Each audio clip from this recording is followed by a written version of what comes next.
Good evening and welcome. We're glad you can join us for tonight's City Council meeting. Your time and involvement are important to us. For the record, it's May 20th, 2025, and the time is 6:30 p.m. I'll begin with the roll call. So Council, when I call your name, please say here or present. Mayor Maxton. Here. Council Member Stroop. Here. Roden. Here. Olvera. Here. Pearson. Here. Parker. Here. And Swarig. Here. With 7 members of council present, a quorum is declared. Thank you, Christina. And would everybody mind please standing and join me in the Pledge of Allegiance?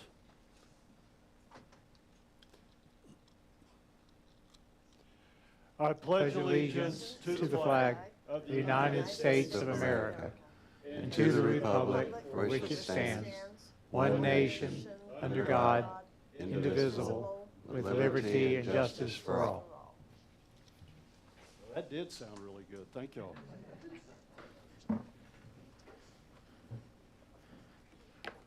As a reminder to everybody that's here tonight, we do live broadcast this meeting.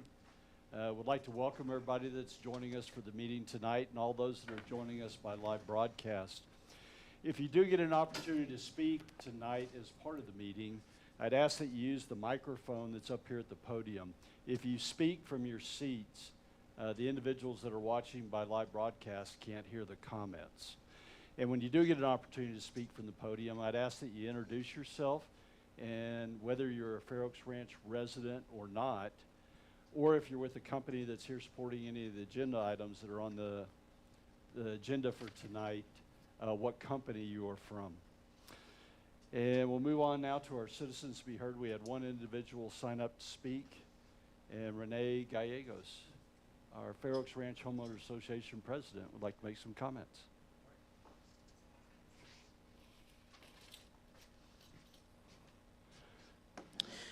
Good evening. I want to thank everyone and my Fair Oaks Ranch Homeowners Association board for allowing me to present some information today for FORHA and about Post Oak development. So first, I'd like to just thank Fair Oaks Ranch, Mr. Fair and his family for creating this beautiful community that we live in today. For those that don't know, I'm the president of Fair Oaks Ranch Homeowners Association, and I've been the president for the past 6 years. It'll be 6 years this year, so time flies when you're having fun. One of the main things that I wanted to present today is just a brief history of our Homeowners Association, what we do, and how I think that we could have a great partnership with Post Oak development. So currently, as most people know, Fair Oaks Ranch Homeowners Association has been in place for the past 50 years. This September 2025 will be 50 years in existence, and it was the first city governance to serve the needs of our Fair Oaks Ranch community. Our main mission is to preserve homeowners' investment and property value, promote deed restriction compliance, and provide forums for communication. These are some of the main things that have made us successful, and I think some of the key items that I think that our new Post Oak development would appreciate. Some of the main responsibilities that FORHA, Fair Oaks Ranch Homeowners Association, currently manages is 3 parks, a preserve, 5 trails, and we support 5 homeowners associations. Currently, our main responsibilities is managing our parks and trails. We also make sure that our members have access to these parks and trails, and we make available to them our Fair Oaks Ranch Homeowners Association social activities throughout the year. I think one of the great things to be able to get our community out of their homes are those social activities that FORHA sponsors, that is put on by our communication committee. And I think it's really been well received, and we really create a fantastic family experience for our community. we want to ensure that we offer the same services for Post Oak Development community members as well. I know one of the main things that some of the information that I've been able to gather with my team is that the development also is looking at creating their own parks and trails. And I want to be able to offer from FORHA those services to work collaboratively with Post Oak Development to ensure that we also support what is needed in that community. And I think one of the main things is ensuring that we share that, and if Post Oak Development is willing to be part of our FORHA, we're able to help support the development of that parks and trails and also create a great community within that development. One of the key things, though, that's important to note is if there's not an opportunity for us to work together, what ends up occurring is allowing individuals from outside the community to utilize these parks and trails, and it can create a lot of concern to the homeowners association members that currently live in the area. So that's one of the risks that I think that could possibly occur if our homeowners association is not involved early in the development. So I just wanted to bring a few of those points to light to the community here. And if there's anything else that we can do from a Fair Oaks Ranch Homeowners Association, we're definitely happy to do that. Thank you. Thank you, Mr. Mayor. Thanks, Renee, and I appreciate you taking the time to join us tonight and providing your comments. Mr. Gallegos was the only individual that signed up to speak as part of Citizens to be Heard. Is there anybody else here tonight that didn't get an opportunity to sign up that would like to speak? With that, then we'll move on to our consideration items that we have on the agenda tonight. And first is the consideration and possible action approving a resolution amending a development agreement related to the reserve at Fair Oaks Ranch and authorizing the execution of all related documents by the city manager. And Scott, I think you have all these agenda items tonight? Yes, sir. Thank you, Mr. Mayor, Council. For a while, it felt like I had kind of a 2-year permanent residence up here at the podium, but it's been a while, so good to be back from this view, I suppose. Thanks again tonight. As you all know, marks a significant milestone in one of the most long-standing and complex land use matters in the city's history, and that's, of course, the project formerly known as the Reserve and now moving forward under the name Post Oak Subdivision. Background, which I know you're all familiar, but for the record, this is a 345-acre tract located north and east of Ammon Road in our extraterritorial jurisdiction. It's been under various forms of development scrutiny and legal challenges since the original agreement was approved in 2013. The original agreement called for 635 homes, a centralized wastewater treatment plant, and use of Public Improvement District or PID financing. From the get-go, that the current agreement met significant community opposition, especially after a failed annexation attempt in 2014. There were several litigation actions that followed, generally between 2014 and 2018. And while they were mostly resolved, the development stalled under the terms of the current agreement that is still legally in effect, but largely outdated. And then in late 2024, the current developer, Bitter Blue, approached the city with a proposal to amend the current development agreement. Of course, Bitter Blue has a strong local reputation for high-quality development, and since December, we've been working together to produce the agreement that's now before you. The proposed amended agreement reflects many of the values and strategic objectives that guide our community. And some of those key provisions are on the board. They include reduced density. Obviously, this is, I think, the key provision of the amended development agreement. The number of homes has been reduced from the current agreement of 635 to 278. So that's almost a 60% reduction from the current agreement. All lots will be at least 1 acre, which protects the neighborhood character and reduces pressure on city infrastructure. The city will provide water service under the proposed amended development agreement, and wastewater will be provided through on-site septic systems, eliminating the need for the previously proposed wastewater package plant. The amended agreement also includes a utility services agreement, or USA, within the development agreement itself that establishes a maximum of 284 living unit equivalent, or LUEs. That's the 278 for the single-family homes and 6 more for common area irrigation.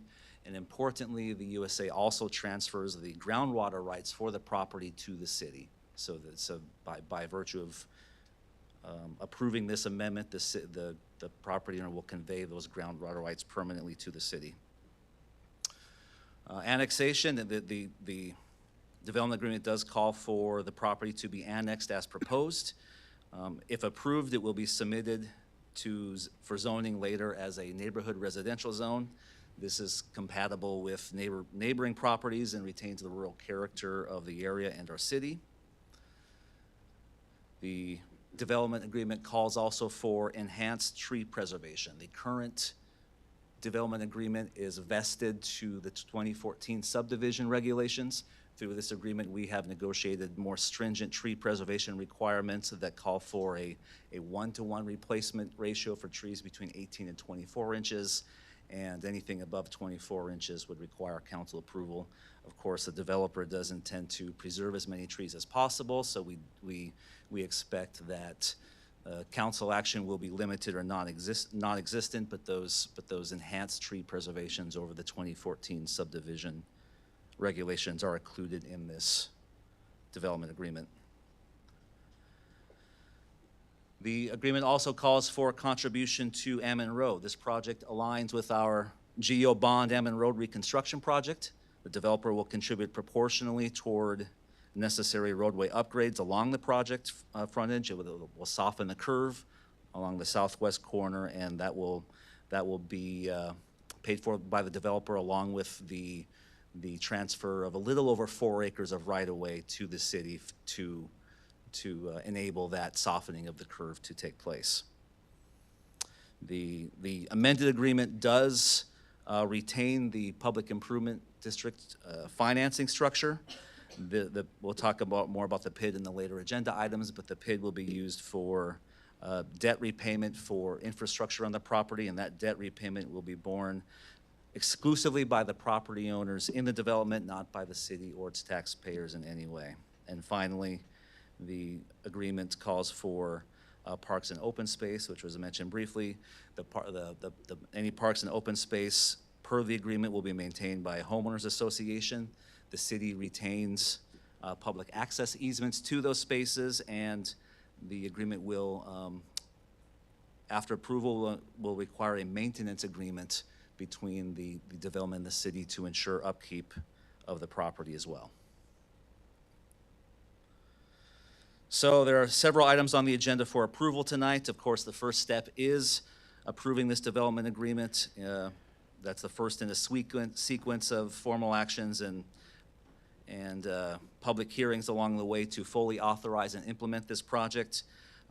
So that's step one tonight. The remaining steps include accepting the annexation petition and setting the public hearing date, also accepting the PID petition and setting a public hearing date. That's item 6. You have 2 professional service agreements to consider. One is for a reimbursement agreement with the developer, in which they will reimburse the city's costs for the development to date and any future expenses that the city incurs to set up this agreement and the PID process. And then the PID administrator agreement itself, which we will talk about, but that's an agreement with a third party to administer virtually all functions of the PID, of the public improvement district itself, from calculating assessments to certifying bills, issuing public notices, et cetera. And we'll talk more about that as we go along. But those are the actions for your consideration as part of this overall development. And if all those actions are approved tonight, the three dots at the top are tonight. Following that, we are scheduled for annexation and public improvement district hearings. The first will be June 19th as scheduled. The second is proposed for the PID is proposed to be in July. And If council approves those actions, final ratification of the PID creation and annexation will be at one of our meetings in July. Following that, the last step in this process will be the planning and zoning process. The Planning and Zoning Commission will consider amendments to the flume and the zoning map and the comprehensive plan to rezone or to zone in this property as neighborhood residential into our city. After the P&Z makes its recommendation in July, we anticipate that those actions will come for public hearing and final approval to the council in August. So after all of that, we will have an approved development. But the first several actions start tonight, and the first action specifically is the amended development agreement before you now. In sum, this agreement, it does clear the way, I think, for an orderly, lower density, high quality residential development. It aligns with our strategic plan. It protects our infrastructure, preserves our natural resources, and it ensures that future maintenance and infrastructure costs are properly assigned per the agreement. I do, of course, recommend approval of the resolution, and we have a whole team here to answer questions. Thankfully, besides myself, we have representatives from the development team, from P3 Works, which is our proposed PID administrator. Andrew Friedman with Samco Capital, our financial advisor, is here, and I'm sure there's a few more I'm forgetting, but a whole slew of people that can help answer questions. But with that, that is my presentation on the development agreement itself, and I will stand for questions. Thank you. Anybody have questions? Ruben? So the development agreement is between the city and Bitter Blue, and then when we get to the later items, the petition for annexation, petition for PID, and professional services reimbursement agreement is between, the second two are between the city and BRMK, Bernie Ranch, and then the reimbursement agreement is with Bitter Blue. Help me reconcile the differences between these entities. Right, and I'll probably phone a friend on that one, but essentially, BMRK is a subsidiary of the primary developer, but Caroline can probably explain the relationship more clearly than I can. Sure, no problem. Good evening, Caroline McDonald with Brown and McDonald here on behalf of Bitter Blue. The property is currently held by the BMRK entity, and Bitter Blue is set to close on the property here in July, and so all of the agreements will then shift over to them if they aren't with them already. Okay, so at some point, all four agreements will be, the responsible party on that side will be the same entity. Yes, sir.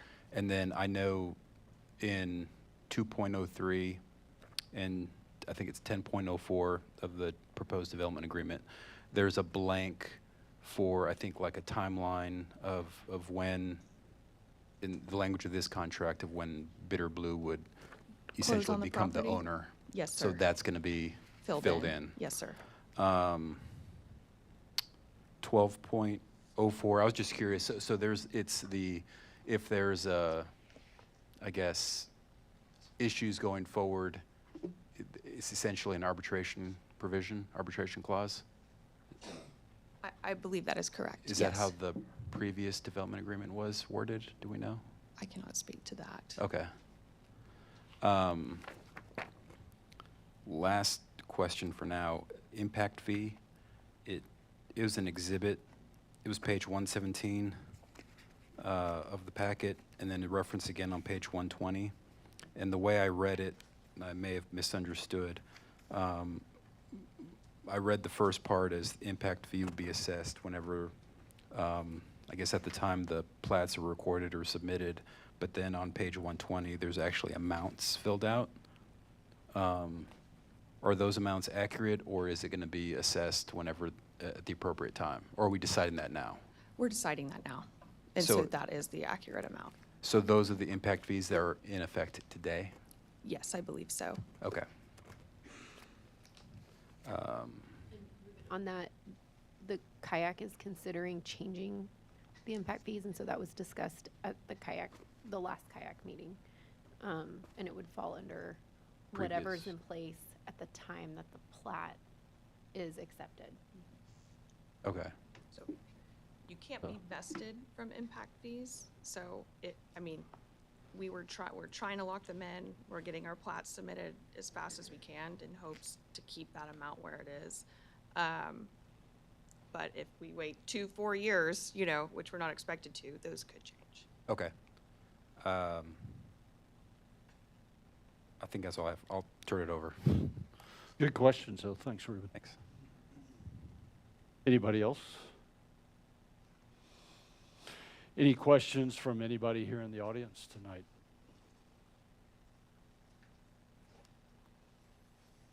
Then from council, can I get a motion to approve a resolution amending a development agreement with Bitter Blue Incorporated and authorizing the execution of all related documents by the city manager? So moved. Second. Scott, and a second from Jonathan. Any other comments from council? I really like this agreement. Well, you mentioned that, but it's, 12 years, and I think the responsibility of council is to look out for the future. I mean, it's one of our priorities, is protect the future of our city of Fair Oaks Ranch. And, moving from 645 LUEs now to 278 is a significant improvement.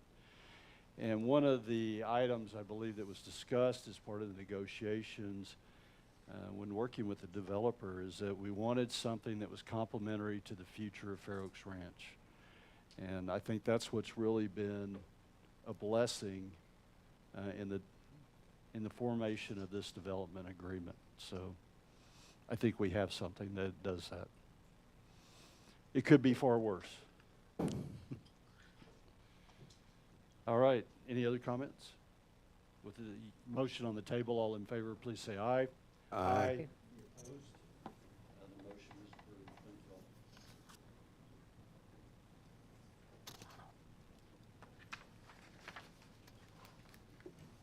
And we'll move on to our second consideration item tonight, which is the consideration and the possible action approving a resolution accepting a petition for annexation from BRMK Bernie Ranch LLC, authorizing the city manager to negotiate a written service agreement with the petitioner and setting a public hearing date for said annexation. Scott. All right, thank you, Mayor. The next step, as mentioned, is consideration of the formal annexation petition, the formal process for the Post Oak subdivision through the acceptance of the voluntary annexation petition and authorization to negotiate a written services agreement as part of that annexation petition. As the council is aware, the Post Oak property lies within the city's extraterritorial jurisdiction, again, immediately to the north and east on Ammon Road. It's not currently within any other city's limits or ETJ, and the owners have submitted the petition for full purpose annexation. They did that in December. The annexation, of course, is voluntary. It's coordinated with the development agreement that you just approved under the previous agenda item. And so this agreement is a prerequisite for the zoning, plating, and utility services that will be contemplated going forward. This allows the city to extend full regulatory oversight over the subdivision, enforce zoning and building codes through our UDC and our comprehensive plan. It will be one step in conveying the utility services to the property through our utility services agreement. And of course, it allows us to coordinate the infrastructure improvements within the proposed public improvement district as well. I guess I can put up the slide. The resolution before you tonight actually accepts the annexation from the BRMK Bernie Ranch LLC as discussed. It authorizes the city manager to negotiate and finalize a municipal services agreement outlining the services that the city will provide upon annexation. And it also sets the date for the required public hearing on the proposed annexation consistent with timelines set forth in state law, which I believe will be proposed to be June 19th, if memory serves. And with that, I recommend approval. Thank you.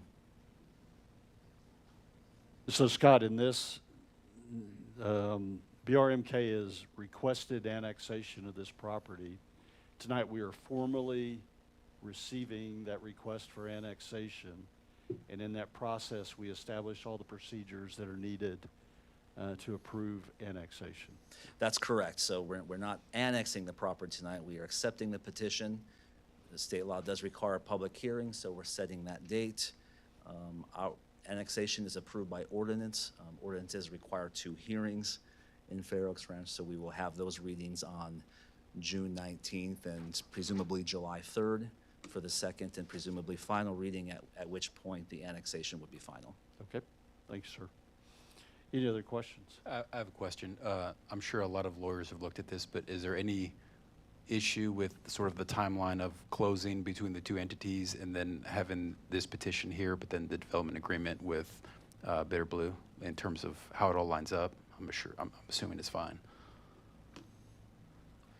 I can't speak from the developer side, but from the city side, it's really the development agreement is what sets forth all the other motions. So procedurally, we're trying to align these agenda items with the order in which we need from both a city ordinance and a state statute perspective as well. So from a law or a statute perspective, I think we're on solid footing. I'll let Caroline address the development side. Good evening. Yes, so the development agreement will be signed upon the annexation of the property, so everything is going to line up. Okay. Bitter Blue's going to close, and then everything will be approved by the council and then executed by Okay. Bitter Blue. All right, thank you. And there was no arbitration clause in the 2014. Oh, yeah, I saw that. And Okay. it said like venue was Bear County, but this one had venue in Kendall County. Yes, sir. So that's better venue. Yes. Okay.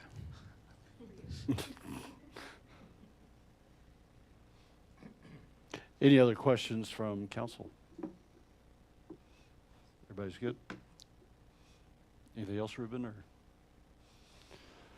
Any questions from anyone here tonight?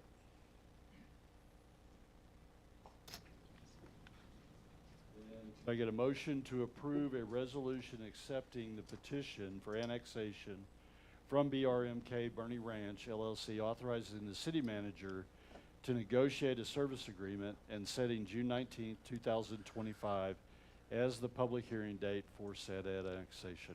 So moved. From Keith, and a second? Second.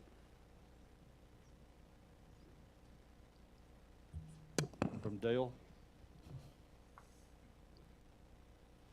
Any other comments from council?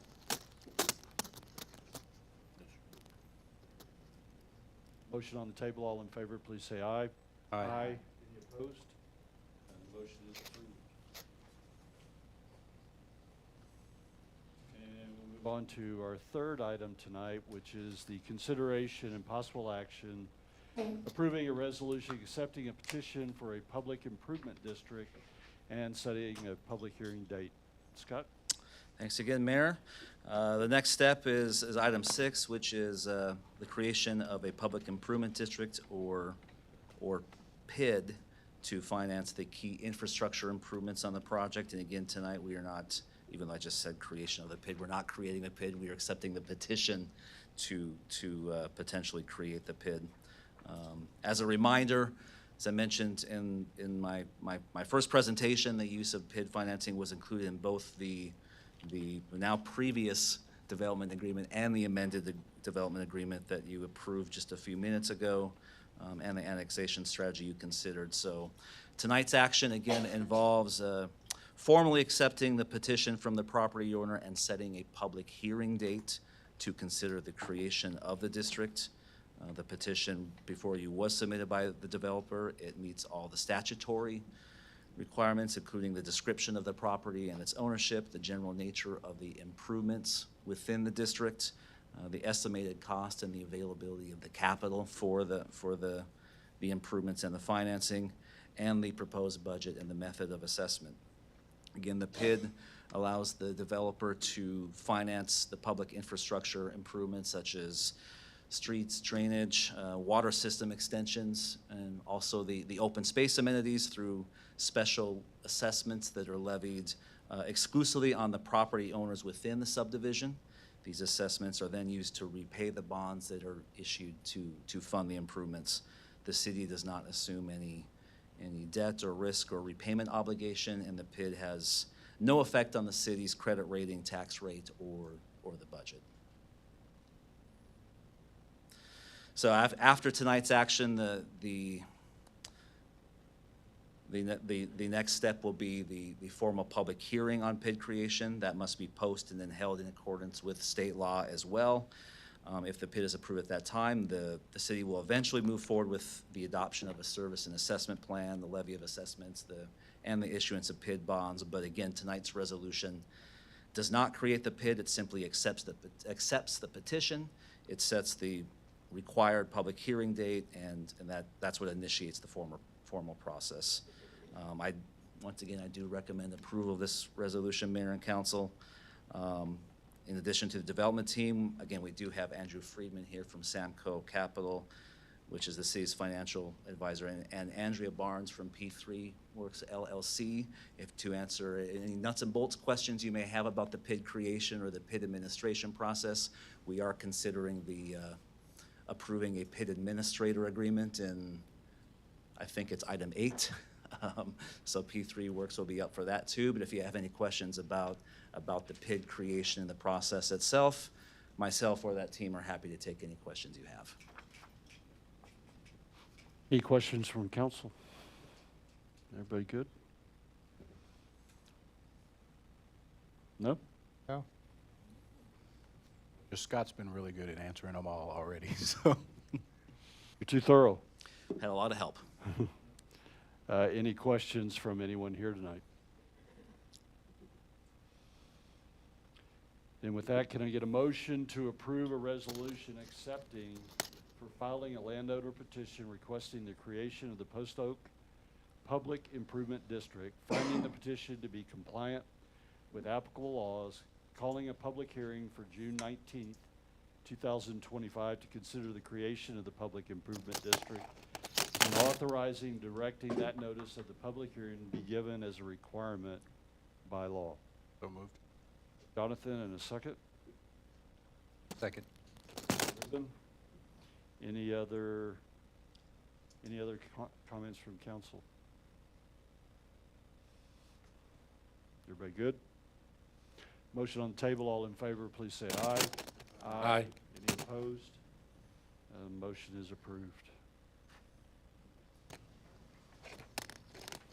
Move on to our fourth item tonight, the consideration and possible action approving a resolution authorizing a professional services reimbursement agreement between the city and Bitter Blue Incorporated and the execution of all applicable documents by the city manager.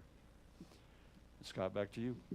Yes, sir. Cut to the chase. You read the description already on this reimbursement agreement. This agreement ensures that the city can recover costs related to the evaluation and implementation of the PID and associated financing tools for the Post Oak subdivision. As the council is aware, the city must engage outside professionals to support the creation and oversight of the PID. And these professionals include, among others, the city's financial advisor, bond counsel, and PID legal counsel, the PID administrator, and to some degree, our general counsel and potentially other technical experts that may be needed along the way. And this agreement is in need, of course, to reimburse the city and to ensure compliance with the Texas Local Government Code. Again, all these costs to establish and maintain the PID are not borne by the city. They are, in this case, the upfront costs are reimbursed by the developer, either directly or else indirectly through future bond proceeds. And this agreement ensures that we have the mechanisms in place to support bond planning and assessment documentation in advance of the formal PID creation, which comes a little later in the process. But this sets the process whereby the city will be reimbursed prior to the formal establishment of the PID. So among other things, the agreement again establishes the obligation of Bitter Blue to pay or reimburse third-party professional costs incurred by the city. It requires deposits to be placed with the city to ensure no out-of-pocket exposure to the city. And as I think I mentioned, applies to both the initial formation stage of the PID as well as future phases of the PID too, because that will go in different phases throughout the lifespan of the development. This agreement itself does not obligate the city to, at this point in time, to create the bids, to issue bonds, or take further action. It is simply a cost recovery mechanism to protect the city resources and while allowing us to move forward towards the creation of the district with due diligence. So this is approach that is used by cities across Texas when considering special district financing, such as PIDs. And with that, I recommend approval. Keith? What's the lifespan of this agreement, Scott? Is it just until the PID bonds are issued and the PID's in production, or does it run the term of the PID, the reimbursement agreement? It runs concurrent with the PID, and you stumped me on that one. I don't recall if there was a specific termination date listed in here. I guess my But it question. doesn't, it does apply to future phases as well, because as mentioned, each bond Right. creation, or each phase of the development will likely, if the developer chooses to issue, or request to issue PID bonds, will have different tranches during the lifespan of the project. So this would protect us during any of those phases, whether it's the initial creation phase we're at now or later phases in the project. So it stays in place until the bonds are paid off? Or to the bonds are issued? That was my question. So the bonds So- are issued for each. Okay, gotcha. And then it looks like if expenses take the balance down below $10,000, then the developer would replenish the fund at that point, correct? That's As correct. we need it? Okay. Yes, sir. Okay, So they'll Okay. just put more money in as it's drawn down. Sure. Until we get to the PID bond issuance, okay, where the deal just goes away and falls away. okay. On top of that, I think it also, there's a clause in there that if we go in the negatives, you have 15 days to catch it back up. That's correct. Yeah. Thank you. Ruben? So I saw the sort of the mechanism for repayment is like a retainer agreement. They fund 35,000, submit invoices. When it gets drawn down to 10, it gets replenished.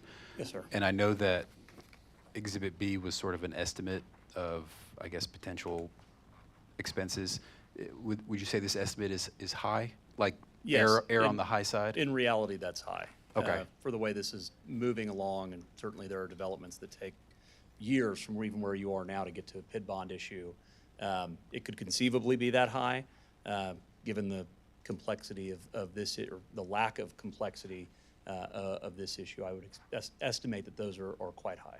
And so the agreement to, I guess, reimburse the city is for, in the language, it's those reasonable and necessary city expenses. So is there a mechanism in here if there's, hopefully unlikely, scenario where we either exceed the estimate or someone deems one of our expenses not to be reasonable and necessary? Is there a way that is figured out? I think that's through negotiation with the developer. It's ongoing. The city, at the end of the day, is in the driver's seat. So as we're working through the process, negotiating, through getting toward the issuance of PID bonds, if it were to come to a point where the city submitted all of the invoices it had from, Rampage, its counsel, the various consultants, and the developer said, well, we're not going to pay that. The city's then under no obligation to issue PID bonds, which is ultimately their goal. So both parties are incentivized to work together to, meet the satisfactorily in the middle. Okay, because I just want to make sure that if the agreement is paying for reasonable and necessary expenses, and if there is hopefully not some sort of disagreement as to what is reasonable and necessary, if there is a way that gets reconciled that way, ultimately the goal is that the city's not going to pay any of these expenses, we're going to get reimbursed. So I want to make sure that that's covered.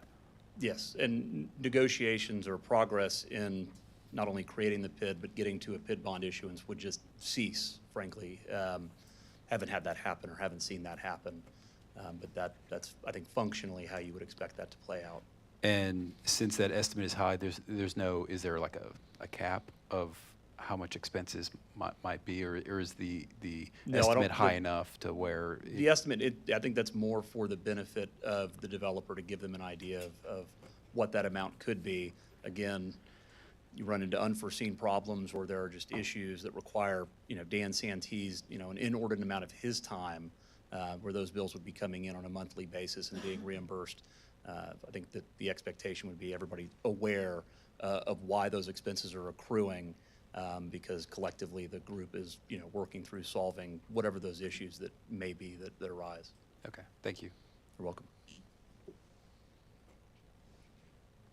It's good to have a lawyer on council. Thank you. You have two. Anybody else?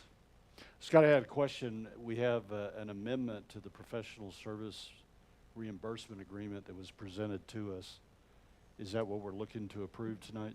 Yeah, you have a minor amendment before you that I think essentially changes out a few words for, I think it says city expenses instead of fees, and one other line, I'm sorry, I'm blanking on, but I think there's two minor changes in that, in the amended Yeah, there's agreement before you. five changes total throughout it. Do we have the amendment that we could show, or? No? For everybody here, if you could go to the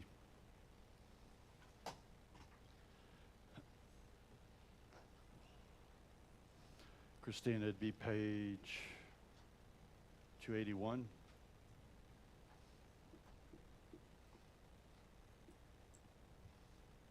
And if you go down to the fifth whereas, where it says the developer hereby agrees to pay for reasonable, between the developer hereby agrees to pay for those is introduced before reasonable. And then it says, and necessary, and what we have introduced after necessary is city expenses including but not limited to.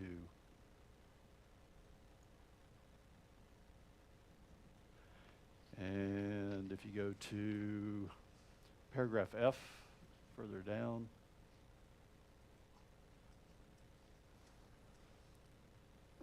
where it labels in there, the developer may reimburse for proceeds of bonds issued in connection with the PIDs created by the city council, containing all or a portion of the property, if any, for city consultant fees. Consultant fees is removed and introduced as expenses. So it would read, if any, for city expenses paid in accordance.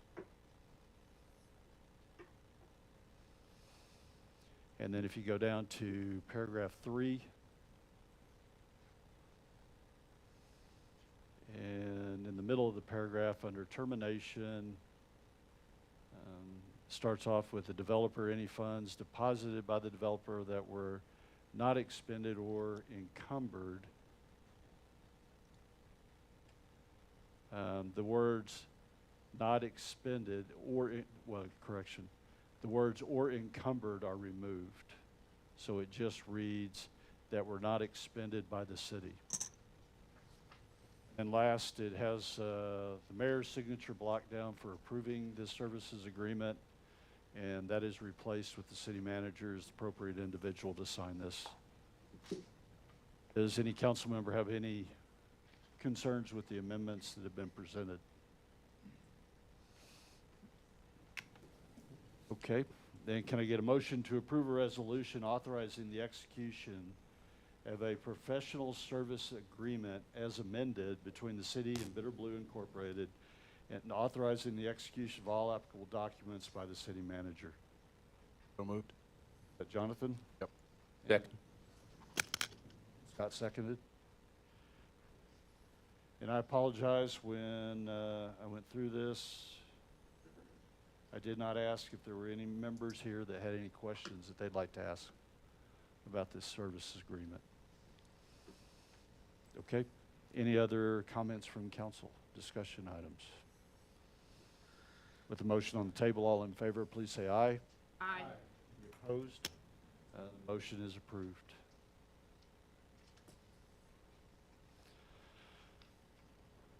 And our last item tonight. Consideration and possible action approving a resolution authorizing the execution of a public improvement district administrator agreement with P3 Works LLC and execution of all applicable documents by the city manager. Yes, sir. Thank you, Mayor. As the title indicates, P3 Works LLC is being proposed as the designated PID administrator for the Post Oak subdivision project. As part of the structure of a PID, the city is required to adopt a service and assessment plan, ultimately levy special assessments, and administer financial and reporting obligations associated with any potential PID bonds and operations. And these are highly technical responsibilities that must be managed with consistency and expertise. And P3 Works is one of the most experienced PID administrators in Texas. They currently serve dozens of municipalities statewide and have a strong track record in these services, including preparing and updating service and assessment plans, calculating and allocating annual assessments, which is, of course, very important, coordinating with county tax assessors, collectors for notification requirements, administering the assessments, et cetera, managing disclosure requirements for the bond process, and overseeing ongoing bond compliance and reporting obligations as well. So under this agreement, P3 Works LLC will act on behalf of the city to administer the Post Oak PID. Again, that includes drafting the initial service and assessment plan, preparing the assessment rolls, administering the owner disclosure program, providing technical assistance during bond issuance, and managing annual updates, communications, compliance filings, among other things, once the district is operational. And importantly, once again, these costs are not borne by the city. They are reimbursed through the special assessments paid by the property owners as part of the PID. So it's all wrapped up into and paid for by the PID itself. And those costs are already accounted for in the administrative expenses of the proposed PID budget in the district. Again, P3 Works is on hand if you have questions, again, about the finer intricacies of PID administration, which I'm sure I can't begin to explain, but we have help if we need it. But I do recommend approval of this agreement. Thank you. Any questions from council? Yes, sir. Question for P3.